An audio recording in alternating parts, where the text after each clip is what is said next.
To perform phone diagnostics on Samsung Galaxy S26 Ultra, first we need to open settings on our phone. In here, scroll down a little bit and search for the device care option. Once you go to device care, we should be able to find the diagnostics option. So we're gonna go over here, wait a couple of seconds. If needed, we need to allow the Samsung members to send you a notification. This is, of course, an app. Afterwards, we can go to the phone diagnostics, and then we start immediately all these different diagnostics. You can tap on the arrow in case you want to skip a test, or if you want to stop at these diagnostics, and then you get the summary. Now, once you go to the summary menu over here, then as you can see, we have all of these different tests that we can perform.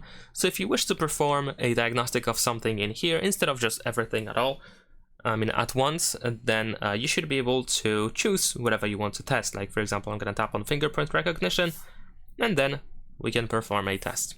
That is pretty much it. Leave a like and subscribe.